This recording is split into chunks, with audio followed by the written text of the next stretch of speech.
Hello everyone and welcome to Action RPG. I'm your host Aaron, and for today's video we're headed to the world of a brand new action RPG titled Atlas Fallen. This is a game that I have covered in the past and it honestly looks awesome. This was sent to me on Discord behind the sand. I think this was dropped today, a gameplay presentation in 4K. So I'm gonna watch it anyways. Figured why not watch it together, get a little reaction. Let's do it. Atlas Fallen is an action RPG. It's about combat, it's about fast-paced action, fighting, and using all your skills together to bring down cool big monsters. That's a big hammer. So I love to work on things that are like action adventure, where you can go into a completely new space, a new fresh land, and really get into the nitty-gritty of exploring and finding hidden mysteries, and being able to artistically develop that even further is just so much fun to do. I'm always very happy to be in this idea finding phase and then see how can we really turn it into a real game so that everything works as a whole. We thought, okay, we did sci-fi in the past, so let's explore fantasy. The world of Atlas is a unique medieval fantasy world where mighty gods control the fate of mankind, and they really subdued all of humankind. I like the art direction. So far I am happy with this fantasy world they're building. So you begin your journey as an unnamed, a part of a caravan transporting essence to the golden city of Bethesda. There are different factions in this game, and I think those you will meet most often in the game are first the fighters and the soldiers of the Thousand-Year Queen. So they're in charge of keeping the pathways clear to move the caravans with the essence through the kingdom, and they're pretty harsh against any human who opposes them.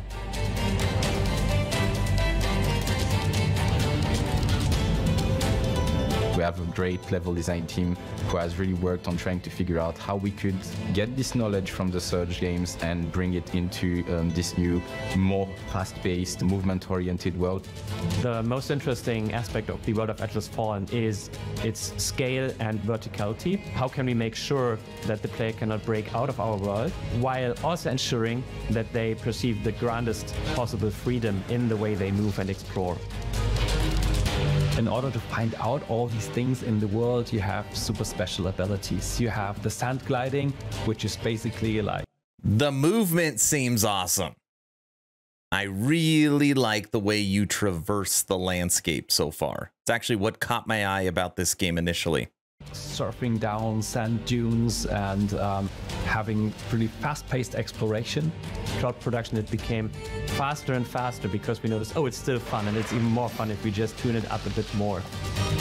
You'll also get to go to places that are completely preserved due to the world and how it is, and hidden from the sun from Thelos. So something that inspired me during Atlas Fallen was Dune.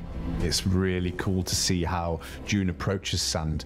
And what I found more interesting for me to explore with Dune as a base is to look at other fantasy titles. So going from Lord of the Rings to The Witcher, and understanding how those worlds are constructed and then adding our visual twist. So taking real world examples of quarries and how sand over thousands of years would affect those states has been really interesting for us to explore. Some good buzzwords, Witcher and Lord of the Rings. We try to think out of the box that we have built for us and make the levels bigger, or the player character faster, or the monsters more interesting.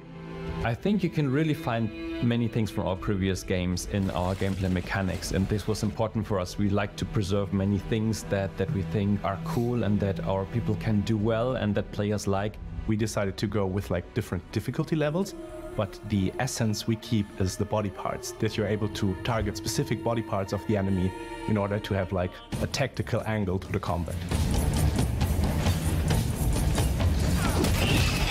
So we really wanted to make the fight be something that anyone can pick up and feel like they're doing fantastic things. They are like swinging their big axes, really having immediate feelings and sensations of power. I believe it is quite easy to pick up Atlas Fallen and start doing some things that people find cool.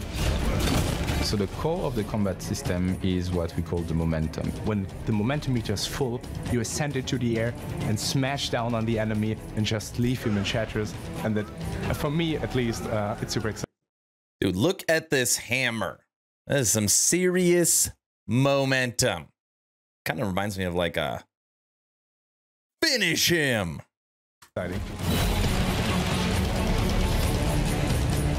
The Essence Stones are inspired by the implant, with this idea that the player will be able to tailor their playstyle and their moveset and will be unlocking progressively new moves, new abilities, passive and active, during the fight for the player.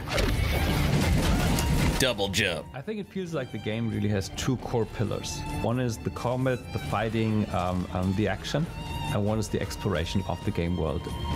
Something really cool that I hope players enjoy is getting to these high vantage points in the world and just looking out at what's in the horizon. It's going to be really fun to see how people interact with this and how deep they go into the exploration in Atlas. For such a grand game, having so much movement freedom is, I think, pretty unique. It looks like a pretty big map. Like, this is not a pathed world. It's open world. A lot to explore. So there's a lot of choice for the player on how they can play the game and how they can engage with the world. You're completely free to do crazy things and to mix things that are maybe more weird to other players, but if you like that, then maybe it's your play style and you have some very special fun, just do it. Co-op experience in Atlas Fallen is unique in so far that the game can be experienced from start to finish almost seamlessly. But aside from that, everything is very flexible, hopping up off at any point of the game, any point of the story. They can join with a friend, drop out, continue in solo, continue with another friend. And that's what I think Atlas Fallen is really good at, because since we have the co-op, like a more experienced genre player can come there to help out his friend.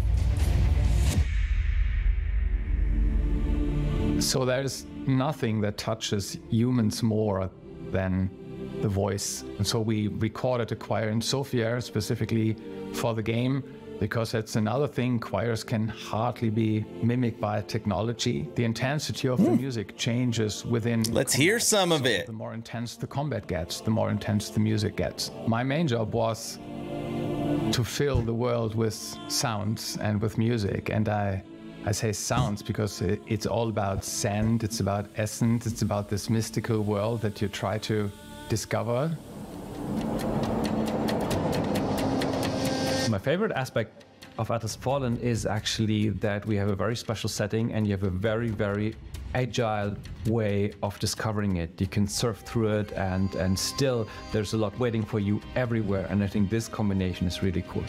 I hope everyone will really enjoy the game. We put all of our heart into it. We took a lot of risk again, tried to do new things, and I hope in the end people will feel the passion we put in this project and will enjoy it. I hope players really enjoy the exploration of the game and really enjoy the fast-paced action that they have. And this combination, I hope, is unique and give them a lot of fun. I like fast-paced action. August 10th, pre-order now, Atlas Fallen. Now, just gonna say, if it's between me having like a cool horse mount or just being able to run fast or sand surf, I would much rather have the sand surfing. Obviously, when you introduce mounts and all that stuff, it feels more MMO-ish. Combat looks good. Environment looks good. They've spent some money on the sounds and music for it. Overall, nothing that was like, dude, I can't wait to get this, but nothing that was like, oh yeah, this looks bad. I think this is a very solid title, and I'm glad it was sent to me. Atlas Fallen, what do you think? Is this a game you can get your hands on? Is this a game that could fill the void of all these seasons and waiting for stuff? Let me know your thoughts in the comment section below. 2 asks at the end of the video. Ask number 1, I'm hoping today is the day I have earned your subscription. Hoping today is the day you make the decision to push that little red button. I would really appreciate it, but of course, only if you think I deserve it. Ask number 2, check out my Patreon. Thank you to the first 85 members that have signed up. Become an instant ARPG VIP and get Patreon exclusive content at the first link in the description. I get asked all the time, Aaron, what is the best way to support Patreon is it, and you get the most bonuses. That's all I've got. Hopefully you were entertained or at least learned something. Aaron, out.